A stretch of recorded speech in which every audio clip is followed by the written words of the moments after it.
السلام علیکم۔ آپ کو ہمارے چینل ریاض وائس پہ خوش آمدید۔ اگر آپ ہمارے چینل پہ نیو ہیں تو پلیز سبسکرائب کر کے بیل کے آئیکن کو بھی دبا دیں۔ شکریہ۔ تو چلیں اسٹارٹ کرتے ہیں ہماری آج کی ویڈیو۔ مکافات عمل۔ کمرے کے ایک کونے میں دو ننھی معصوم کلیاں گھٹنوں میں سر دیے بیٹھی تھیں اور پورا کمرہ دونوں کی سسکیوں سے گونج رہا تھا۔ کمرے کے باہر ایک عورت شدید غصے کی حالت میں کہہ رہی تھی، اب کمرے سے باہر نکل کے دکھاؤ، ذرا اس سے بھی زیادہ ماروں گی۔ اپنی ماں تو مر گئی اور دونوں کو چھوڑ گئی میری زندگی عذاب بنانے کے لیے۔ چپ کر جاؤ دونوں، ورنہ اس میں سے چھری سے دونوں کی زبانیں کاٹ دوں گی۔ ڈر کے مارے بڑی بچی نے دوسری بچی، جو کہ اس سے تقریباً 2 سال چھوٹی تھی، اس کے منہ پر سختی سے ہاتھ رکھ دیا اور اسے چپ کروانے لگی۔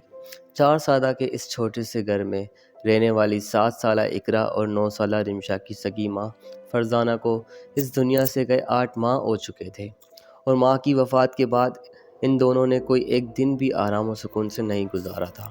اقرا اور رمشا کا والد ظفر ایک مزدور تھا جو سارا دن محنت مزدوری کر کے اپنے بچوں کا پیٹ بھرتا۔ بیوی کے مرنے کے بعد وہ کام پہ چلا جاتا اور بیٹیاں سارا دن اپنی ماں کو یاد کرتی۔ گھر میں اکیلے رہتی۔ ان کے گھر کے ساتھ گھر میں ظفر کی چاچی رہتی تھی۔ دونوں بچیوں کی حالت کو دیکھتے ہوئے اس نے ظفر کو دوسری شادی کا مشورہ دیا، جس نے فوراً مان بھی لیا۔ رشیدہ چاچی نے ہی اس لیے نسرین کو پسند کیا، جس کے والدین حیات نہیں تھے۔ اپنے ایک بھائی اور بھابھی کے ساتھ رہتی تھی۔ ایک ہفتے کے اندر ہی سادگی سے نکاح ہوا۔ اقرا اور رمشا بہت خوش تھیں کہ ان کی نئی امی آ گئی۔ اب وہ سارا دن گھر میں اکیلے نہیں رہیں گے۔ اب انہیں کھانا بھی وقت پہ ملے گا، بھوکا بھی نہیں پڑے گا۔ لیکن ان دونوں معصوم بچیوں کی یہ خوشی صرف چند دن ہی رہی۔ کچھ دن بعد ہی اس نے دونوں بچیوں کو چھوٹی چھوٹی سی باتوں پر مارنا شروع کر دیا۔ سارا دن دونوں بچیاں اس کے ڈر سے گھر سے باہر رہتی۔ آج بھی دونوں گھر سے باہر تھیں۔ جب 7 سالہ اقرا نے رمشا سے کہا، آپی ہماری اپنی امی واپسی کب آئیں گی؟ مجھے یہ نئی امی نہیں اچھی لگتی۔ جب وہ بالوں سے پکڑ کر مارتی ہیں تو بہت درد ہوتا ہے۔ جس پر 9 سالہ رمشا نے کہا، اقرا ہماری امی اللہ جی کے پاس چلی گئی ہیں، ہم اللہ جی سے دعا کرتے ہیں کہ ہماری امی کو واپس بھیج دے۔ وہ دونوں معصوم بچیاں اس طرح کبھی اللہ سے دعائیں مانگتی تو کبھی اپنی امی کی شکایت کرتی کہ ہماری امی کو واپس بھیج دے، نئی امی بہت مارتی ہے۔ اس طرح 2 دن گزر گئے، لیکن نسرین کے دل میں ان دونوں بچیوں کے لیے نرم گوشہ پیدا نہ ہوا۔ اتوار کا دن تھا۔ اقرا اور رمشا صبح جلدی اٹھ گئی تھیں، جبکہ نسرین تو ویسے بھی دیر سے ہی اٹھتی۔ اقرا کو بھوک لگی تھی۔ دونوں بہنوں نے سوچا کہ اگر ماں کو جگایا تو پھر مار پڑے گی۔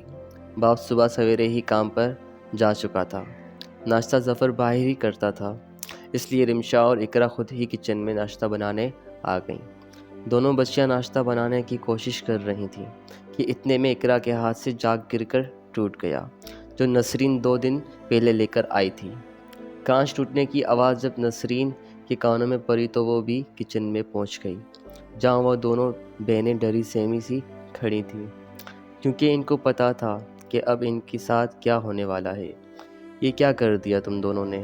میرا نیا جگ توڑ دیا؟ یہ تمہاری ماں کا نہیں تھا، میں خود لے کے آئی تھی۔ کہتے ہی ساتھ ہی نسرین نے اقرا کے چہرے پر تھپڑیں برسانا شروع کر دیں۔ امی کیا کر رہی ہیں؟ چھوڑیں امی، غلطی سے ٹوٹ گیا، چھوڑ دیں اقرا کو، مت ماریں، چھوٹی ہے وہ ابھی۔ کچھ بڑی بہن کی آوازوں سے گونج اٹھا۔ اس وقت نسرین یہ سوچ کے اقرا کو مار رہی تھی کہ کون سا کوئی دیکھ رہا ہے، مگر وہ بھول گئی تھی کہ ایک ذات ایسی بھی ہے جو موجود ہے، جو ہر وقت ہمیں دیکھتی ہے۔ اس کی لاٹھی بے آواز ہے، اس کی پکڑ سے کوئی نہیں بچ سکتا۔ نسرین بھی بچنے والی نہیں تھی۔ آج میں ابو کو بتاؤں گی کہ آپ ہمیں مارتی ہیں، کھانا بھی نہیں دیتی، ہماری امی ایسی نہیں تھی، بتاؤں گی میں آج ابو کو۔ یہ رمشا تھی جو روتے ہوئے بول رہی تھی کہ شاید یہ ظالم عورت بس کر جائے، لیکن اسے مزید غصہ آ گیا۔ بتاؤ گی اب اپنے ابا کو؟ ہاں کیا بتاؤ گی؟ دوبارہ بولو ذرا۔ تم دونوں بہنوں کی ابھی آج کی علاج کرتی ہوں، رکو۔ دونوں بہنوں کو بالوں سے پکڑ کر وہ کمرے میں لے گئی اور اندر سے دروازہ بند کر دیا۔ رشیدہ چاچی کی 2 پوتیاں جو اقرا اور رمشا کی سہیلیاں تھیں اور روز چاروں ساتھ کھیلتی تھی، وہ آج بھی ان دونوں کو بلانے آئی تھی۔ مگر چیخوں کی آواز سن کر وہ دونوں رشیدہ چاچی کو بلوانے کے لیے واپس بھاگ گئیں۔ جب چاچی آئی اور دیکھا تو نسرین دونوں بچیوں کو چھری دکھا کر بول رہی تھی، چپ کر جاؤ دونوں، اب آواز آئی تو دونوں کی زبانیں کاٹ دوں گی۔ اس چھری سے کیا کر رہی ہو؟ یہ خدا کا خوف نہیں ہے؟ خدا کا خوف نہیں ہے تمہیں؟ بن ماں کی بچیوں کے ساتھ ایسا سلوک کرتے ہوئے اندر کا منظر دیکھ کر الفاظ ان کے منہ میں ہی رہ گئے۔ کمرے کے ایک کونے میں وہ دونوں بچیاں موجود تھیں۔ ڈری سیمی سی، سر کے بال بے دردی سے کٹے ہوئے تھے۔ نیچے زمین پہ دونوں بچیوں کے بال بکھرے ہوئے تھے، جو کچھ دیر پہلے ہی نسرین نے بے دردی سے کاٹ چکی تھی۔ یہ منظر دیکھ کے رشیدہ چاچی کا دل خون کے آنسو رو رہا تھا۔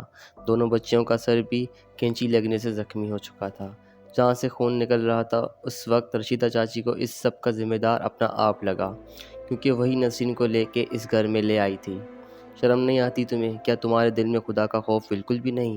تم خود بھی ایک عورت ہو کر کیسے کر سکتی ہو ان بن ماں کی بچیوں پہ ایسا ظلم؟ تمہاری شادی میں ظفر سے کروائی یہ سوچ کر کہ تم ان بچیوں کو پیار دو گی، لیکن تم نے ان کی یہ حالت کر دی۔ کیا تم یہ بھول چکی ہو کہ اللہ تعالیٰ اس شخص پر رحم نہیں کرتا جو لوگوں پر رحم نہیں کرتا؟ تم اس سب کا بدلہ اللہ ہی لے گا۔ آج ظفر کو آنے دو، میں کرتی ہوں کوئی فیصلہ۔ اب میری بچیاں مزید تمہارے ساتھ نہیں رہ سکتی۔ رشیدہ چاچی غصے سے بول رہی تھیں۔ ٹھیک ہے، کہہ دینا ظفر سے جو کہنا ہو۔ اب ایسی بھی کیا قیامت آ گئی جو ان دونوں کا ہلکا سا مار لیا یا ڈانٹ دیا؟ اگر یہ مجھے تنگ کریں گی اور میں انہیں کچھ نہ کہوں تو کون سی قیامت آ گئی؟ ہلکا سایہ تمہیں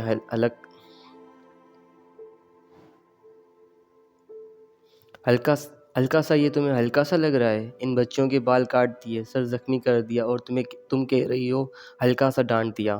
اللہ ہی اس کا حساب لے گا تم سے۔ اقرا، رمشا، ڈرنے کی ضرورت نہیں ہے بیٹا، چلو دونوں میرے ساتھ۔ اور رشیدہ چاچی دونوں کو اپنے ساتھ اپنے گھر لے گئیں۔ شام کو ظفر کے گھر آتے ہی نسرین نے رونا دھونا شروع کر دیا۔ کیا میرا اتنا بھی حق نہیں ہے؟ آپ کی بیٹیوں پہ جو ذرا سا ڈانٹنے پر آپ کی چاچی نے مجھے میرے گھر میں ہی بے عزت کیا اور ان دونوں کو لے گئیں یہاں سے۔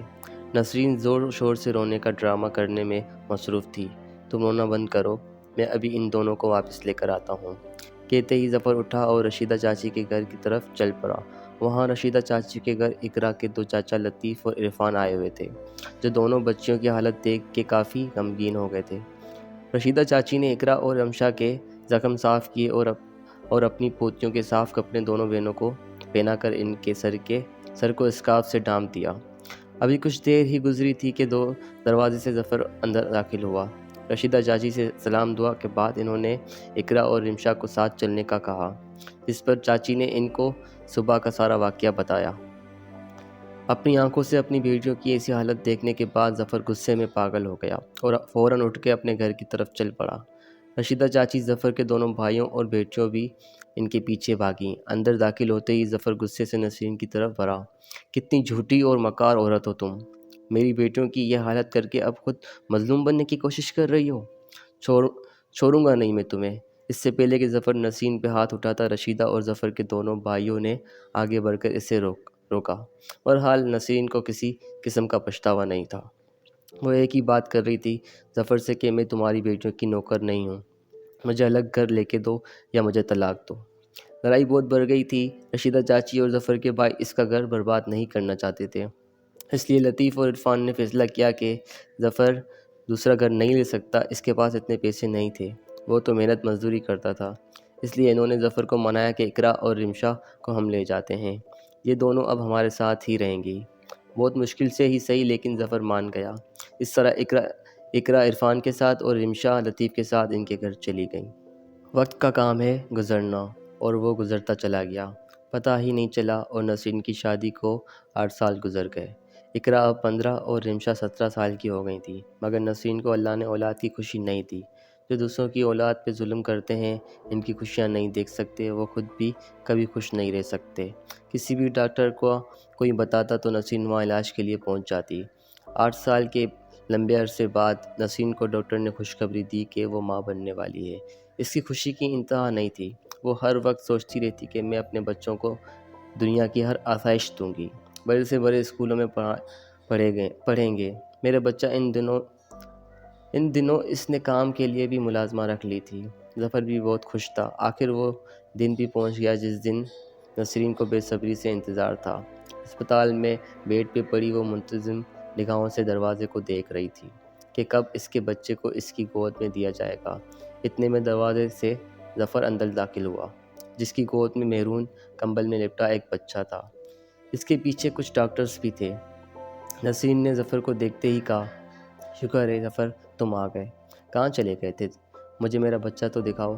ظفر نے اس چھوٹے سے بچے کو نسرین کی گود میں دیا۔ نسرین نے جیسے ہی بچے کے چہرے اور سر سے کمبل کو ہٹایا، وہ لرز کر رہ گئی۔ بچہ باقی تو ٹھیک تھا مگر اس کی کھوپڑی کی کھال نہیں تھی۔ سر کے اندر موجودہ دماغ وغیرہ سب نظر آ رہا تھا۔ ظفر نے جلدی سے بچے کو واپسی لیا اور کانپتی ہوئی نسرین کو سنبھالنے لگا، جس کا چہرہ پیلا پڑ چکا تھا۔ آج 2 ہفتے گزر چکے۔ نسرین اور ظفر پہ وہ قیامت گزرے رات کے 2 بج رہے تھے، جب پیاس کی شدت سے نسرین کی آنکھ کھلی۔ کچن میں پانی پیتے ہوئے اچانک اسے وہ سب یاد آیا جو وہ 8 سال پہلے اقرا اور رمشا کے ساتھ کر چکی تھی، اور اپنا ننھا سا بیٹا بھی۔ رات کے اس پیر کچن میں کھڑی نسرین کے کانوں میں مسلسل ان بچیوں کی آوازیں گونج رہی تھیں۔ امی مت ماریں اقرا کو، امی چھوڑیں میرے بال، نہ کاٹیں، مت کریں امی، صرف ایک دفعہ معاف کر دیں، اس کے بعد کبھی آپ کو تنگ نہیں کریں گے۔ شاید اپنی اولاد کو ایسی حالت میں دیکھنا ہی تھا جو آج نسرین ان معصوم بچیوں کے درد کو محسوس کر رہی تھی۔ چیخ چیخ کے روتے ہوئے وہ کچن میں ہی زمین پر بیٹھ کر اللہ سے معافیاں مانگنے لگیں۔ رونے کی آواز سن کر ظفر بھی بھاگتا ہوا کچن میں آیا۔ کیا ہوا نسرین، کیوں رو رہی ہو؟